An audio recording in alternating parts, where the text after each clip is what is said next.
ഇന്ന് നമ്മുടെ ഈ സമൂഹത്തിൽ ക്യാൻസർ അല്ലെങ്കിൽ അർബുദം ഒരു ഒരു എന്താ പറയുക, എപ്പോഴും കേൾക്കുന്ന ഒരു വാക്കായി മാറിയിരിക്കുകയാണ് അല്ലേ. നമ്മൾ എടുത്തു നോക്കിക്കഴിഞ്ഞാൽ നമ്മുടെ ചുറ്റുവട്ടങ്ങളിൽ തന്നെ എടുത്തു നോക്കിക്കഴിഞ്ഞാൽ ഒരു 10 വീട് എടുത്താൽ അതിൽ ഒരു വീട്ടിലെങ്കിലും ഒരു ക്യാൻസറിൻ്റെ ഹിസ്റ്ററിയോ അല്ലെങ്കിൽ ഒരു ക്യാൻസർ രോഗിയോ അല്ലെങ്കിൽ അവരുമായി ബന്ധപ്പെട്ട് ഈ വാക്ക് എങ്ങനെയെങ്കിലും അവിടെ വന്നിരിക്കും. അപ്പം അത്തരത്തിലാണ് നമ്മളുടെ ഇടയിൽ ക്യാൻസർ എന്ന രോഗം ഇപ്പോൾ പടർന്നു പിടിക്കുന്നത്. അപ്പം ഓരോ അവയവങ്ങളിൽ അല്ലെങ്കിൽ ഓരോ ഭാഗങ്ങളിൽ, ശരീരത്തിലെ ഓരോ ഭാഗങ്ങളിൽ ക്യാൻസർ വന്നു ചേരാറുണ്ട് അല്ലേ. നമ്മൾ കേൾക്കാറുണ്ട് ഇപ്പം ബ്ലഡിലെ ക്യാൻസറാണ്, അല്ലെങ്കിൽ ബ്രസ്റ്റ് ക്യാൻസറാണ്, അല്ലെങ്കിൽ പ്രോസ്റ്റേറ്റ് ക്യാൻസറാണ്, അങ്ങനെ പലതരത്തിലെ ക്യാൻസേഴ്സ് ഉണ്ട്. പക്ഷെ പൊതുവായി ക്യാൻസേഴ്സിന് ലക്ഷണങ്ങളുണ്ടോ? ഉണ്ടെങ്കിൽ അവയെല്ലാം.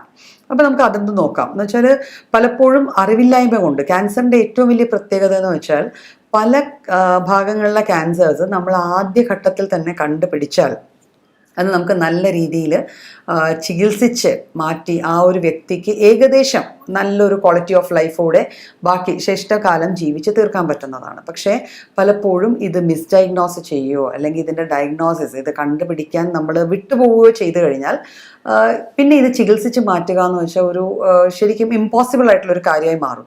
അപ്പം നമ്മൾ ചികിത്സിക്കാനുള്ള ശ്രമങ്ങൾ വെറുതെ ചികിത്സിക്കാൻ ശ്രമിക്കുന്നു എന്ന് മാത്രമേ ഉണ്ടാവുള്ളൂ. അപ്പം എന്തൊക്കെയാണ് ക്യാൻസറിൻ്റെ പൊതുവായ ലക്ഷണങ്ങൾ? ഇപ്പം ക്യാൻസർ എന്ന വാക്കിൽ നമുക്ക് അറിയാം അല്ലേ, എന്തെങ്കിലും ഒരു ഒരു ഓവറായിട്ടുള്ളൊരു ഗ്രോത്ത്, ഒരു ട്യൂമർ അല്ലെങ്കിൽ എന്തെങ്കിലും ഒരു അമിതമായ ഒരു വളർച്ച, അതാണ് ക്യാൻസറിൻ്റെ. ക്യാൻസർ എന്ന് പറയുമ്പോൾ നമ്മുടെ മനസ്സിൽ ആദ്യമേ വരുന്ന ഒരു ഐഡിയ അതാണ്. അപ്പം അത് തന്നെ നമുക്ക് ആദ്യ ലക്ഷണമായിട്ട് എടുക്കാം. നമ്മുടെ ശരീരത്തിലെ ഏത് ഭാഗത്തായാലും അവിടെ വേദനയുള്ളതോ വേദനയില്ലാത്തതോ, പ്രത്യേകിച്ചും വേദനയില്ലാത്ത മുഴകളോ തടിപ്പുകളോ ആയിരിക്കും ആദ്യഘട്ടങ്ങളിൽ കാണപ്പെടുക. അപ്പം എല്ലിലോ അല്ലെങ്കിൽ സ്കിന്നിൽ അല്ലെങ്കിൽ ഏതെങ്കിലും നമ്മളുടെ ബ്രസ്റ്റിൽ അല്ലെങ്കിൽ ഒരു വൃക്ഷണഭാഗത്ത് ടെസ്റ്റിസിൻ്റെ ആ ഒരു ഏരിയയിൽ ഏതെങ്കിലും ഗ്ലാൻസിൽ, കഴലകൾ എന്ന് പറയുന്ന ഗ്ലാൻസിൽ, തൈറോയിഡ് ഗ്ലാൻഡ് നമ്മുടെ തൊണ്ടയുടെ മുന്നിലിരിക്കുന്ന ഗ്രന്ഥികളിൽ, അപ്പോൾ ഇവയിലൊക്കെ ചെറിയ തടിപ്പുകൾ, അത് വേദനയില്ലാത്ത തടിപ്പുകളും ആവാം, ചെറുതായിട്ട് വേദനയുള്ള തടിപ്പുകളോ നിറവ്യത്യാസങ്ങളോ കാണപ്പെടുകയാണെങ്കിൽ അത് ക്യാൻസറിൻ്റെ ഒരു ലക്ഷണമാകാം. അപ്പം ഈ പറയാൻ പോണ ലക്ഷണങ്ങളൊക്കെ ഉണ്ട് എന്ന് പറഞ്ഞ് നമുക്ക് ക്യാൻസർ ആണ് എന്ന് ടെൻഷൻ അടിക്കുകയോ പേടിക്കുകയോ വെപ്രാളപ്പെടുകയോ ചെയ്യാനുള്ളതല്ല. ഇതെന്തെങ്കിലും ഉണ്ടെങ്കിൽ നമ്മൾ കൂടുതൽ ഇൻവെസ്റ്റിഗേഷനിലേക്ക് പോവുക, ഒരു ഡോക്ടറെ കാണിച്ച് എന്താ മുന്നോട്ട് ചെയ്യാൻ പറ്റുക എന്നുള്ളതിന് മാത്രമാണ് ഈ ലക്ഷണങ്ങൾ പറയുന്നത് കേട്ടോ.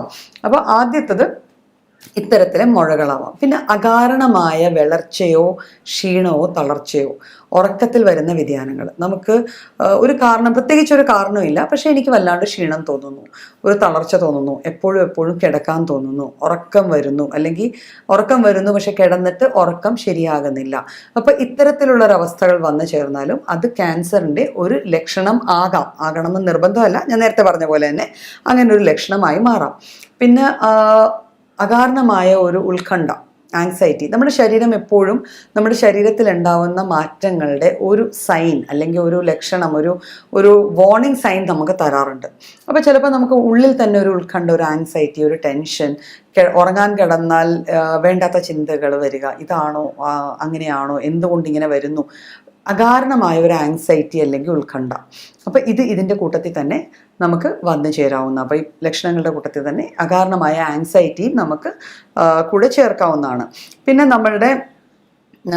ശരിക്കും നമ്മളുടെ ബോഡിയിൽ കുറച്ച് ഓറിഫൈസസ് അല്ലെങ്കിൽ കുറച്ച് ഔട്ട്ലെറ്റ്സ് ഉണ്ട്. നമ്മുടെ മൂക്ക്, വായ, അല്ലെങ്കിൽ യൂറിൻ പാസ് ചെയ്യണ യൂറിത്ര, പിന്നെ ഏനസ്, മലദ്വാരം. അപ്പോൾ ഈ ഭാഗങ്ങളിൽ നമുക്ക് നോർമലായിട്ടുള്ള കുറച്ച് ഡിസ്ചാർജസ് ആണ് പൊതുവെ ഉണ്ടാവുക. ചെവി. അപ്പോൾ ഈ ഭാഗങ്ങളിൽ നിന്ന് എബ്നോർമലായിട്ടുള്ള ഏതെങ്കിലും തരത്തിലുള്ള ഡിസ്ചാർജ്, ഇപ്പം വെജൈനയിൽ നിന്നാണെങ്കിൽ, അതായത് സ്ത്രീകളിലാണെങ്കിൽ ചിലപ്പോൾ ഒരു വെള്ളപ്പൊക്ക്, ഒഫെൻസീവ് ആയിട്ടുള്ള ഒരു വെള്ളപ്പൊക്കാവാം. അങ്ങനത്തെ ഒരു ദുർഗന്ധമുള്ളതോ അല്ലെങ്കിൽ വല്ലാതെ ഇറിറ്റേറ്റ് ചെയ്യുന്ന ഒരു സ്രവമായിരിക്കുക വരിക. മലദ്വാരത്തിൽ നിന്ന് അതുപോലെ തന്നെ ദുർഗന്ധം വമിക്കുന്നതായിട്ടോ അല്ലെങ്കിൽ രക്തം പുടർന്നതായിട്ടോ ഉള്ള എന്തെങ്കിലും ഒരു ഡിസ്ചാർജ് ഉണ്ടാവാം. മൂക്കിൽ നിന്ന് അകാരണമായി രക്തം വരിക, മോണയിൽ നിന്ന്, പല്ലുകളിൽ നിന്ന് ബ്ലഡ് വരിക അല്ലെങ്കിൽ ഡിസ്ചാർജസ് വരിക, ചെവിയിൽ നിന്ന് ഡിസ്ചാർജ് വരിക. അപ്പോൾ ഇത്തരത്തിൽ നമ്മളുടെ ബോഡിയിലെ നാച്ചുറൽ ഓറിഫൈസസിൽ നിന്ന് അൺനാച്ചുറൽ ആയിട്ടുള്ള ഡിസ്ചാർജസ് വരിക, ദുർഗന്ധമോ ചിലപ്പം ഒട്ടുന്നതോ ബ്ലഡ് സ്റ്റെയിൻഡോ കളർ ചേഞ്ചോ ആയിട്ടുള്ള ഡിസ്ചാർജസ് വരിക. ഇത് ഏതെങ്കിലും തരത്തിൽ ഒരു ക്യാൻസറിൻ്റെ ലക്ഷണമായി നമുക്ക് കണക്ക് കൂട്ടാവുന്നതാണ്. ഇതുകൂടാതെ നമ്മളുടെ ശരീരത്തുള്ള മറുകുകൾ അല്ലെങ്കിൽ പാടുകൾ, ചെറിയ മറുകുകൾ, ചെറിയ കുരുക്കൾ, പരുക്കൾ, പാടുകൾ 1-2 ആഴ്ച പ്രോപ്പറായിട്ട് നമ്മൾ അത് മാനേജ് ചെയ്തിട്ടും അത് പോകാതെ അതേപോലെ ഇരിക്കുകയോ പെട്ടെന്ന് ആകസ്മികമായി വളരുകയോ അല്ലെങ്കിൽ അതിൻ്റെ ടെക്സ്ചറിൽ ചേഞ്ച് വരികയോ, ഒരു അരിമ്പാറ പോലെ വന്നിട്ട് അത് പെട്ടെന്ന് വളരുക, നമ്മൾ പ്രതീക്ഷിക്കുന്നേക്കാളും കൂടുതൽ വളരുന്നുണ്ട്, വളർച്ച വരുന്നുണ്ട്, അതിൽ നിന്ന് ബ്ലീഡിങ് ഉണ്ടാവുന്നുണ്ട്. അപ്പോൾ ഇത്തരത്തിലെ സ്കിൻ ചേഞ്ചസും പലപ്പോഴും ക്യാൻസറിൻ്റെ ലക്ഷണങ്ങളായി നമുക്ക് കണക്കാക്കാവുന്നതാണ്. അത് ഇതിൻ്റെ കൂടെ വേറെ ലക്ഷണങ്ങളും കൂടെ ഉണ്ടെങ്കിൽ നമ്മൾ നാച്ചുറലി ഒരു ഇൻവെസ്റ്റിഗേഷന് പോകേണ്ടതാണ്. പിന്നെ വരാൻ ചാൻസ് ഉള്ള കാണപ്പെടുന്ന ഒരു ലക്ഷണം എന്ന് വെച്ചാൽ അകാരണമായ വേദനകൾ. ഇപ്പം നമുക്ക് വയറ് വേദന എടുക്കുന്നുണ്ട്, അതിന് പ്രത്യേകിച്ച് കാരണമൊന്നുമില്ല. നമ്മൾ സാധാരണ എപ്പോഴും വയറുവേദന ഗ്യാസിൻ്റേതായിരിക്കും, ഭക്ഷണമായിട്ട് റിലേറ്റ് ചെയ്യാറുണ്ട്. പക്ഷെ നമ്മൾ അത് ചെക്ക് ചെയ്തിട്ടും നമുക്കൊരു വേദന വരുന്നുണ്ട്, അതിന് പ്രത്യേകിച്ച് ഒരു കാരണം വരേണ്ട കാര്യമില്ല എങ്കിൽ അത് ക്യാൻസറിൻ്റെ ലക്ഷണമാകാം. പിന്നെ നമ്മളിപ്പോൾ വെയിറ്റ് ലോസിനൊന്നും ചെയ്യുന്നില്ല, നമ്മൾ പ്രത്യേകിച്ച് ഭക്ഷണത്തിലൊരു മാറ്റം വരുത്തിയില്ല, നമ്മൾ പ്രത്യേകിച്ച് നമ്മുടെ ദിനചര്യകളിൽ മാറ്റം വരുത്താതെ തന്നെ നമ്മുടെ ശരീരഭാരം ക്രമാതീതമായിട്ട് കുറയുക. ഒരു ചെറിയ വെയിറ്റ് ലോസ് ഓക്കെ, പക്ഷെ നമ്മൾ കണ്ട ഉടനെ ആൾക്കാർ അയ്യോ വല്ലാണ്ട് ക്ഷീണിക്കുന്നുണ്ട് എന്ന് പറയുന്നു, അല്ലെങ്കിൽ നമുക്ക് തന്നെ വെയിറ്റ് നോക്കുമ്പം ഒരു 2-3 kg വെയിറ്റ് പ്രത്യേകിച്ച് ഒന്നും ചെയ്യാതെ തന്നെ അങ്ങ് കുറയുവാണ്. അപ്പോൾ അത്തരത്തിൽ ഒരു വെയിറ്റ് ലോസ് നമ്മുടെ ബോഡിയിൽ ഉണ്ടാവുക, ഈ ലക്ഷണത്തെ നമുക്ക് ക്യാൻസറിൻ്റെ ഒരു പ്രൈമായിട്ടുള്ളൊരു ലക്ഷണമായിട്ട് കണക്കൂട്ടാവുന്നതാണ്. അപ്പോൾ ഈ പറഞ്ഞ ലക്ഷണങ്ങൾ ഒന്നൊന്നായിട്ടോ അല്ലെങ്കിൽ അതിൻ്റെ ഒരു കൂട്ടായ്മയോ നമ്മളിൽ കാണുന്നുണ്ടെങ്കിൽ നമ്മൾ ചെയ്യേണ്ടത് എന്താണെന്ന് വെച്ചാൽ നമ്മുടെ ഏറ്റവും അടുത്തുള്ള ഒരു നല്ല ഡോക്ടറെ കാണുക, സമീപിക്കുക. ഈ ലക്ഷണങ്ങൾക്ക് വേണ്ടി ചിലപ്പം കുറച്ച് ഇൻവെസ്റ്റിഗേഷൻസ് പറയും, ബ്ലഡ് ടെസ്റ്റുകൾ കാണും, ചിലപ്പോൾ കുറച്ച് ട്യൂമർ മാർക്കേഴ്സ് എന്ന് പറഞ്ഞ ടെസ്റ്റുകളുണ്ട്.